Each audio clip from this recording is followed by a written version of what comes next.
We need to move that.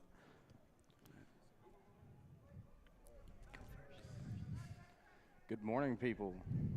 We are We're- watching which is Wynnewood and Cash playing Rainbow Six Siege. I am Brighton Rogers. I am one of your commentators today. My name's Cole Wexler. And I am Matthew James. We're going to be commentating on this game here today. Looks like we have a Mira. No.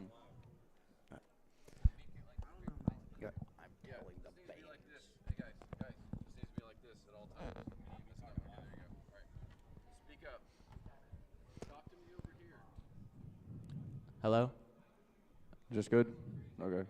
All right. We're going to be over here we're playing on Nighthaven today. Yeah. I haven't seen this map a whole lot in competition, really. Yeah, I really wouldn't- haven't.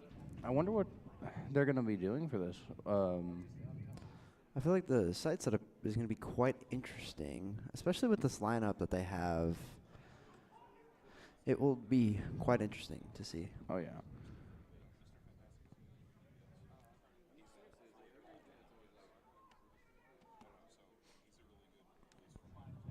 It's very So, So while we're waiting to get into first person, can you explain to the people that don't understand what this game is? Like, what's the point? What's the difference between attackers and defense, and what do they do?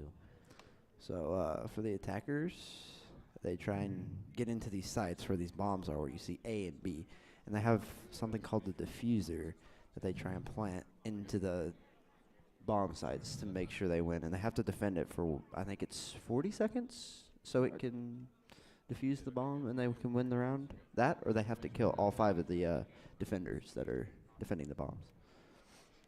And then the defenders just have the to defender's keep other roles people out. pretty similar. They don't have a diffuser. Their job is pretty much keep these attackers out of the bomb site and hold it as long as possible, keep them from getting that diffuser down. And if they do, they have to get that diffuser turned off in time before it diffuses their bombs. Got first blood here. I think it's probably 1, 2, 3, 4. Yeah. So it's 1, Kind of curious on how this game's gonna roll out because I think this is gonna be a very close game. Yes, these are 2 very good teams going against each other. I've heard really good things about both of these teams. but you got this, man. I know you do. Defenders are playing side, which is a very good choice. Yeah. Making sure they can keep that space. This know- angle right here, I love. I love that. It's what we call a pixel peek, to where only they can see, right? Oh, yeah.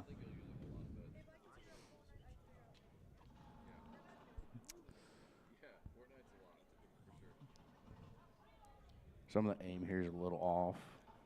But, I mean, it probably is their first match of the day, so cannot wait to see these players warm. I know. It's going to be a great game. They are keeping space quite well, making sure that they keep a hold of those bomb sites. Oh, yeah. Got a big tag, Oh, and wow. down goes the diffuser on the breach. Making sure they have that space.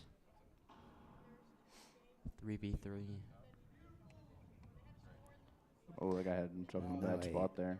3v2, attackers up a player.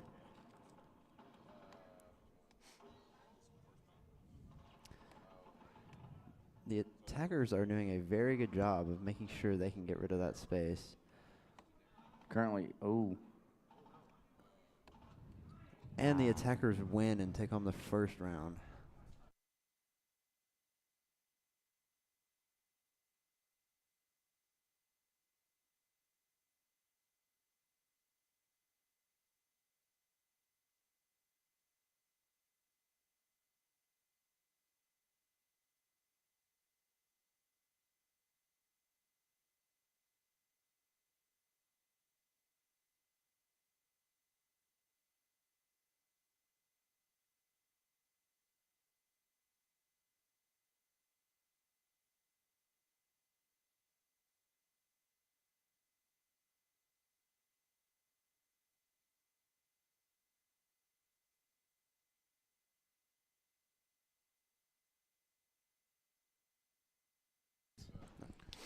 Okay, so for defending, whenever you see the drones,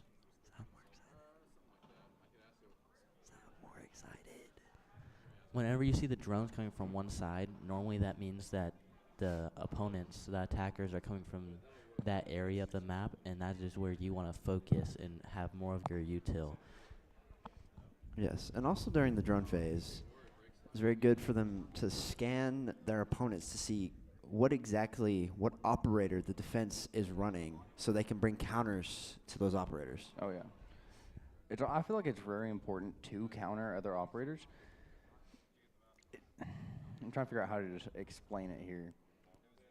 It's kind of like if you have a cap can is someone that you put on the doors, and if the attacker walks through, it just blows up.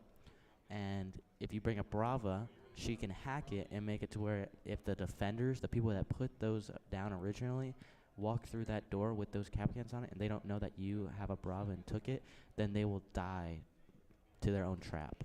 Which Brava, other than Capcans, will do anything else for like mute jammers that blocks them from getting their drones in. Oh yeah. And if they Brava that, it'll be the opposite to where the defenders have to deal with that now, and they'll have to break it for themselves. Something that is so hard for the defense is you can't just counter the attackers because they're coming in, they're saying who you are. You have no idea who they're going to bring. You have no way to counter them. A nice double kill from Legion, setting the tempo of the game. Is now at 3v5. Attackers do not have the diffuser, which is going to be an issue. That'll be good for the defense. If they know where it is, they can just hold on top of it. Defense's Yes. positioning is really good right now. They are holding everything. And they're making sure they have all that space. They that's are crucially they needed. are kind of stacked I up don't right now. I don't feel like that's They a good really thing need- for them to be all on top of each other like that. They really do need to move to different sites and hold different angles and crosses. One grenade and it's all over there. Yes, all of them sitting in one angle in one area is not good. Now, if they hold multiple areas, that is a better strategy. Legion does go down, bringing it to a 2v4. Those flashbangs can make it hard to fight back. For the people that don't know what flashbangs are, what are they? They're pretty much just, it's similar to a grenade. You throw it and it's going to explode, but instead of damaging somebody, it's just going to make it to where you cannot see and you cannot hear. You get a high pitch ringing in your ears, and it makes it very hard to fight back against whoever's pushing you at that moment. And Beautiful the C4 C4 there. play. An amazing job from the defenders. He That almost C4. didn't make that if that. He almost died throwing that Yeah. C4, which would have That been a would big loss. that could have made it very hard there to sit it down to a 1v1. It was a great job by the defenders bringing it tied to a 1-1 as we go into this third round. And it is first to 7. I believe so. It's first to 7, and if not, it'll be first to 8, right? Won Yeah. by 2. Yeah, So- can someone explain like more about rounds, like what happens at the very beginning, and how many rounds go to what, and what does overtime mean? And how do you get to overtime? Overtime, you get to overtime when it is like 6-6. And overtime, It's pretty much your tiebreaker. yes. And then you have to win by 2 if you get to 6-6, because it's first to 7, but if it's 6-6, then you go first to 8 unless the Yes. And it can be 7-8 or it can be 8-6. what about like the beginning of the matches? Beginning of the match is the prep phase, which is where the attackers drone out the defenders, try and see what util they're using, what operator. And the defenders have to set up the site to make sure they have the best angles and everything. Best way to defend the bombs. Keep Yes. the attackers out as best as they can. Yes. Best way to fight the attackers if they have to. Sometimes the best thing to do is not even to fight them and just lead them into a trap to where they can't move. Hold them in one spot. Force them to rotate another way and waste time. Yeah, and that's a very crucial thing, since they only have a certain amount of time every round to get that bomb down to make sure that they can win. Yeah, for defenders, it's really important to waste time. That's the whole point of being a defender is to waste time so that they can't get into sight And as an in enough attacker, time. you can't spend too much time on one angle. If you spend too much time there, you're just wasting your own time. You have to be able to push in. You have to be able to rotate around, do something. You have to be able to make yourself useful for your team. And droning out is one of those crucial mechanics in this game. So you can clear the defenders and make sure they're not holding an angle that will grief you when you're trying to get into sight or into anywhere. You do not want to be running in somewhere blind. It is one of the worst things you can do. Yeah, for example, like Mute could be sitting in a corner right around the doorway and just waiting for you with a shotgun. As soon as you walk through, not knowing that he's there, he can just he shotguns you and then you die. Yeah, or he C4s, as we saw from the previous round. Which that Mute almost did die from that C4, but it was very great. C4. And you really don't want to sit on the same spot, trying to push the same spot for more than 30 to 45 seconds, because then, yeah, like Matthew said, you're just wasting your own time. And with that, in that point, or Brighton said, you want to rotate somewhere else to try pushing somewhere else that doesn't have any util. Yes, now defenders, they can do that because they're the ones trying to waste the time. Yeah. So them holding an angle for a minute without being Plant is Diffusers are down. planted. diffuser has gone down on the main breach. It is going to be quite an interesting thing to see here what they will do to make sure they protect that diffuser for the time that they have. They're going to have to waste all this time. Ooh. Very Good shots coming out. Make sure he's trying to get that guy off of breach so they can go and defuse it, but it doesn't look like they're going to have enough time to defuse the bomb. That was a very good play. They did not have enough time to get that diffuser off. Attackers played that perfectly by making sure that those defenders could not defuse in time. That's a great spot to put that diffuser. It makes it very hard for defenders to be able to push up and to maybe get it while you're not paying attention or while you're taking another gunfight. Instead, they have it right where they can see it. They have it to where they have to walk right in front of them in order to get to it.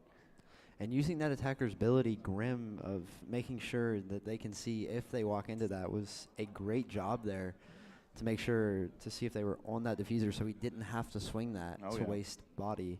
Some people don't know what Grim actually did. He was the one on breach. Can you explain what he does? So Grim basically is he throws down or shoots out these things out of a launcher that are like bugs that if you step in them, they show your location. They're pretty much robotic bees. Yes.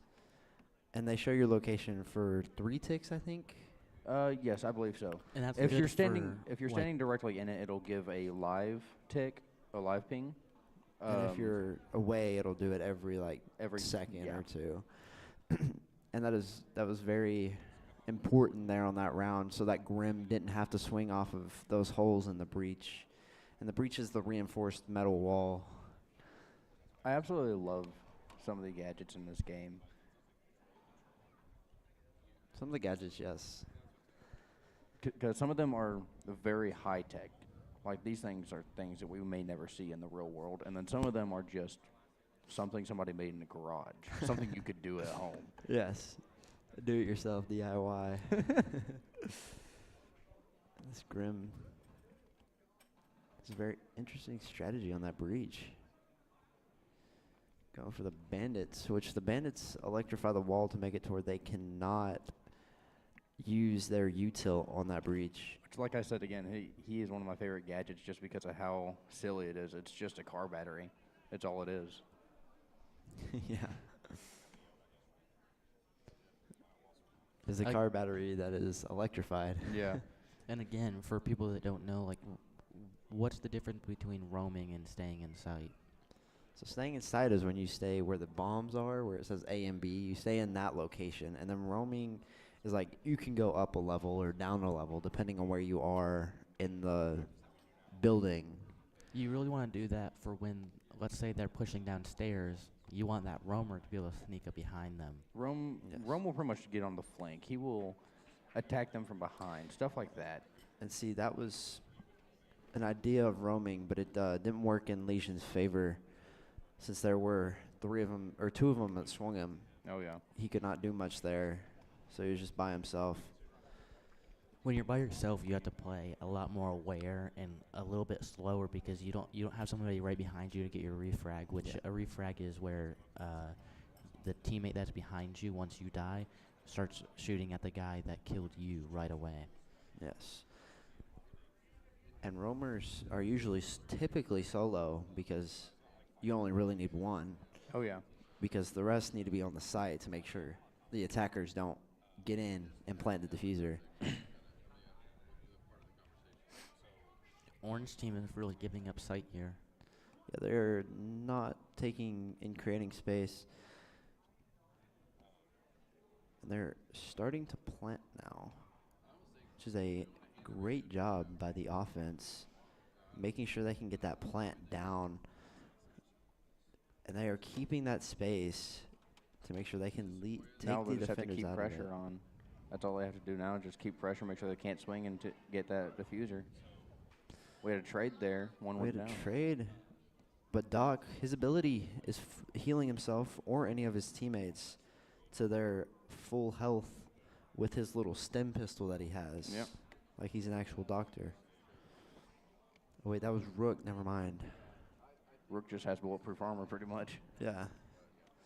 And the attackers win. That was Great very press by the good. attackers there. Yeah, that was really good by the attackers because they had someone up top to hold whenever people try swinging that breach. Then they had someone on breach to hold all of pushes while their Getting teammate that was pinch. yeah, while that teammate was trying to plant and get down diffuser. And that pinch was very important there to make sure they had all that space around Oh, the diffuser, so they didn't have to worry about the the defenders coming in and trying to defuse. Yeah, what I saw that the defenders kind of did wrong is that they kind of just backed up too far, even though they knew where all of the attackers were. All the attackers were at breach, and they were backed up all the way into the back of site, and they just gave all that space up so they could get a free defuse. Yes, them letting them have that space there was very important for the attackers to make sure they can get that diffuser down. And giving up that space like that is not usually a good sight to see for the defenders. Oh, yeah. Holding an area is one of the most important things. If you have an area, you know that they're going to push from it. You need to be able to hold that as long as possible. You need to be able to waste as much time in that spot as possible. If you just give up free space, you're pretty much giving up the game. You can't let a lot of space just go for free. You have to get something out of it. You either have to get a kill out of it or just... Yeah, you always want to kind of almost extend sight. You want to have 1 to 2 extra rooms that they have to push through before they get to the room that you are in. They're going to be getting this breach again. Looks like they didn't bring any breach denial, which is like what we talked about earlier, that bandit or that mute that stops those breach charges from being able to break open that metal wall. Instead, it'll just break the breach charge as soon as it goes on, but doesn't seem like they're focusing too much on keeping breach this round. They're just giving up that space, which That could was- be very important for the attackers and making sure they can push in. That was a good play by Grim because now that he grimmed off that door, he can jump in.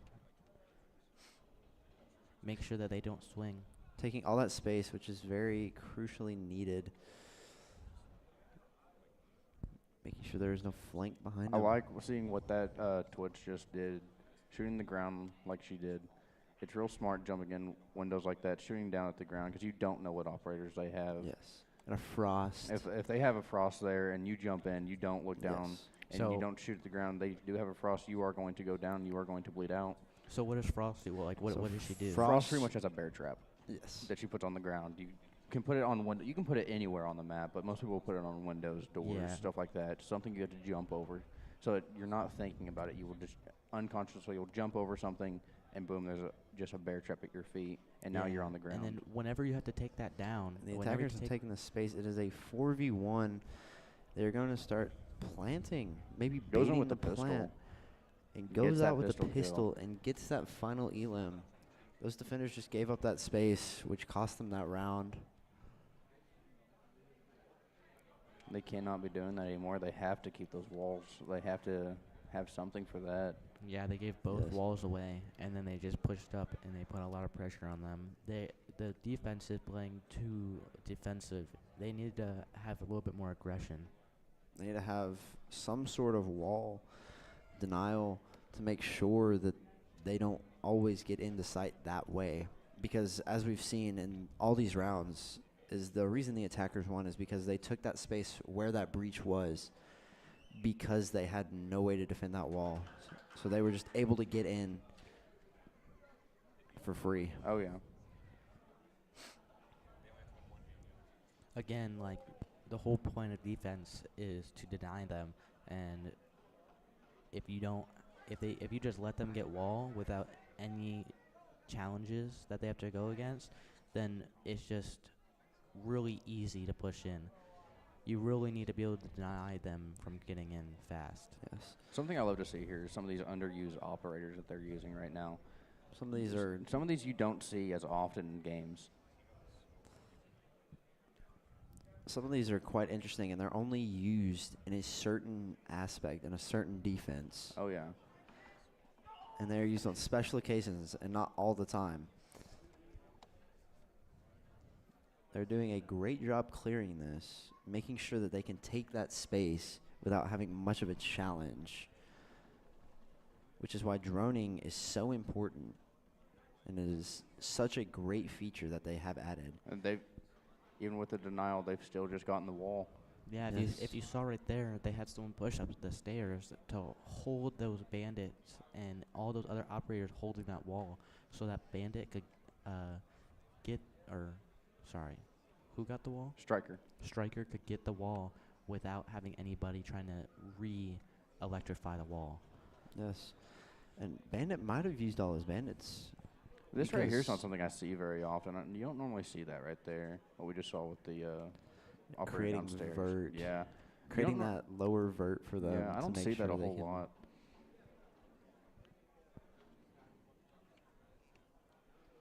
Something I've seen with the orange team is that they stack up too much. Oh, yeah. Yes, they do play defensive, but they stack in duos and sometimes even trios, which takes and removes that space and gives all the attackers all that room to be able to push in, because not all of them are holding every angle. Shooting that pipe right there to watch flank was a great idea. Burns a little bit so he don't have to worry about his behind. And he could have just left it sitting there where it just spewed out one thing instead of shooting it fully, Yeah. because he couldn't have walked through. And he would have known, because it would have made a sound of the defender getting hit with the fire. But it was still a great play. Creating a little jump rotate there to get in. Now it right is there. a 4v1. It was a 4v1 again. Those defenders are not keeping that space, and that is what is costing them every round, is giving up all that space to where those attackers have all that space to be able to push in and pinch them into one area. Oh, yeah. But it looks like we're going to have a flip here to We're where now switching the sides. attackers are going to be the defenders, and maybe they'll have a good defensive strategy. And hopefully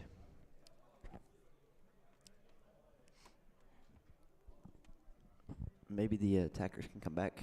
Maybe here on attack they'll be able to come back and get some more points on the board. Yeah, I Yeah. believe in them. I think they're it's just their one problem is that they aren't playing very aggressive. They're playing very passive, and that opposite team is just putting so much pressure on them that it's hard for them to almost play aggressive the same way. Yes. Oh, yeah. So they need to play aggressive before they do. Yeah, and playing aggressive is very important, but you got to do it strategically. You can't just go in without droning and making sure all your angles are cleared and stuff. You have to do all of that while being aggressive. Oh, yeah. a really big thing is droning in for each other. So then, because if you drone for yourself and realize that someone's in one room, by the time you get off of drone and get into that room, they can move faster than you can do that.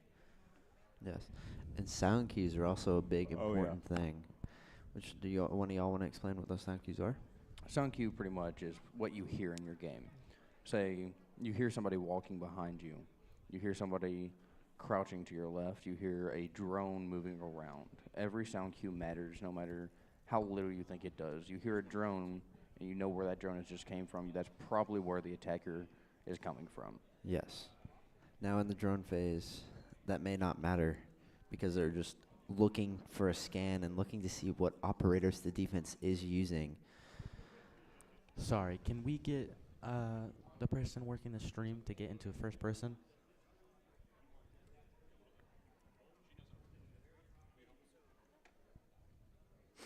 Sorry, there's some technical difficulty. Whoa. Difficulties. Difficulties You want to try that again? because That was a little bit of bad English there. we do not have our guy watching over the thing. They are figuring out some settings right now. What is a crucial part to getting wall? Who should you have when trying to get wall? So a big part of getting wall is Thatcher. He's quite a big operator. He throws down these almost like grenades that go towards the floor and they roll, and it takes a second, and then whenever it explodes, It sends out a big shockwave, like an EMP, basically. That's exactly what it is. It's an EMP, and an electrical magnetical pulse is what it does. It shuts down all electronics in its area. and then it gives it a chance for either Habana, Ace, or Thermite, or anybody with hard breaches, and then they can get wall until that Thatcher breaks. Yes. And it The looks bad like thing about some of the operators, though, is if you have a bandit, you can easily bandit trick those things. You can just keep putting down your battery and picking it back up, putting it down, picking it back up, re-electrifying the wall immediately. yes, and Thatcher and Thermite are a great combo.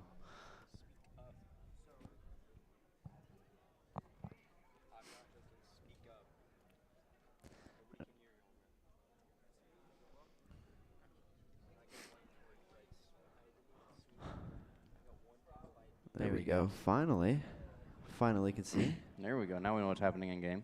Looks like they got a shield operator, Monty, which he is one of the most important shield yeah. operators in this game. He has a shield that extends and covers his entire body. Pretty much, he is just a walking wall. He's a walking wall. And when you get him on a doorway like this, it is pretty hard to kill him here. And it creates an angle for his teammates. I'm surprised as that you there see wasn't here. a headshot. That was perfect aim.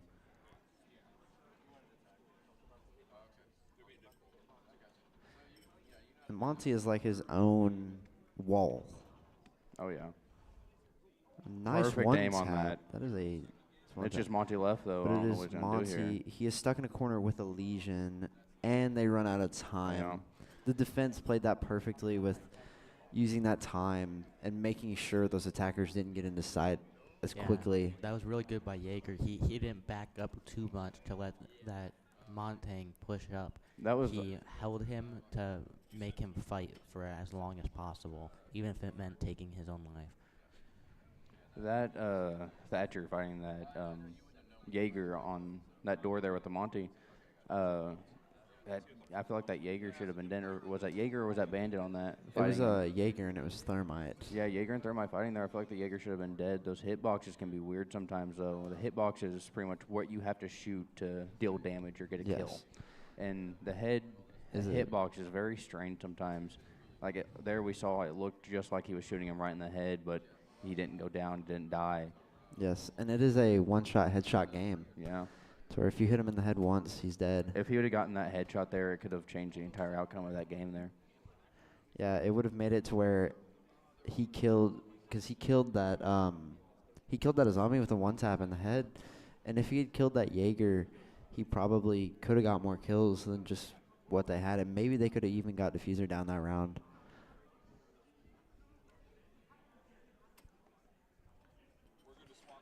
So, like, what's your favorite? Well, would you rather defense or attack? Like, what one's your favorite? I feel like defense is easier most of the time, because you're not living on a time crunch like you are on attack. Like Yeah. attack, you have to do it in a certain amount of time, but defense, you don't have to do it in a certain Yeah, you amount can of kind time. of just hold into time and hold Yes, angles and and that's what I like about defense, is it's just easier yeah, to do it that way. as long as you know how to play it and when to play it, and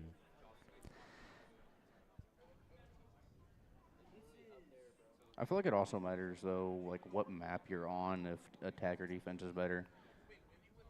Oh, and it's a very interesting play using a Cali to secure that breach. It's not a bad idea. I've seen it done before because it Yes. immediately breaks whatever's on there, so they can't just pick it back up and put it right back down. So eventually they are going to run out of what they're using. Yeah.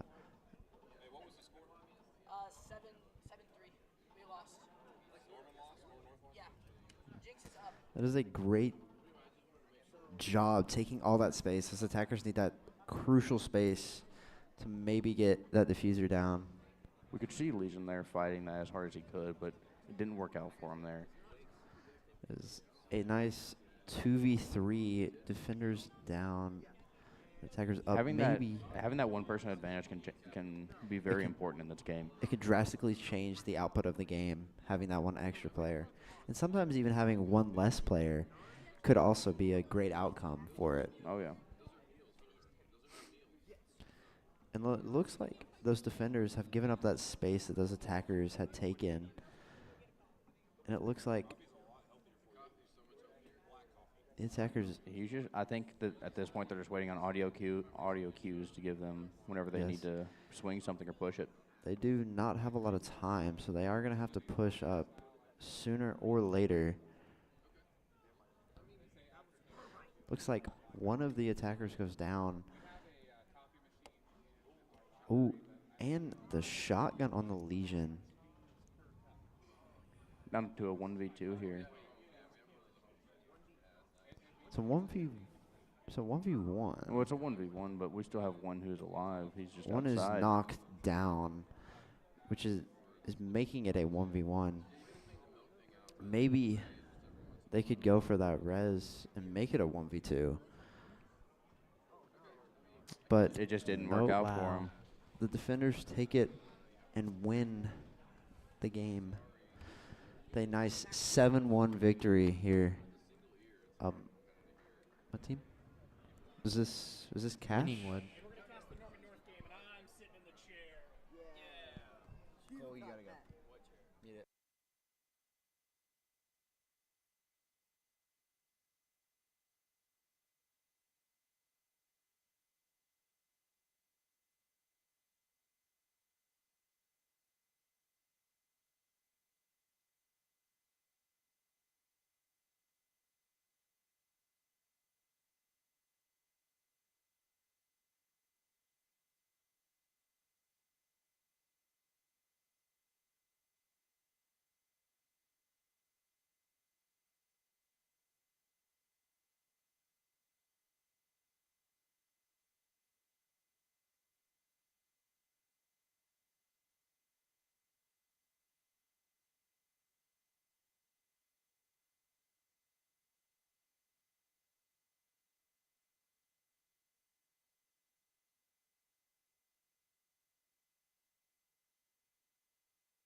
Those of you in the stream aren't going to be able to understand what we're talking about, but for in-house, we're going to give a little bit of commentary on what's going on here in Rivals. So looks like on one side of the team, we started with a Penny and a Namor, very anti-dive, but we had a Black Panther and Spider-Man on the other side, which maybe would have left them thinking that they were going to hold that first point. I didn't get to see what happened there, but it did not pan out, and we've already switched off of Spider-Man. So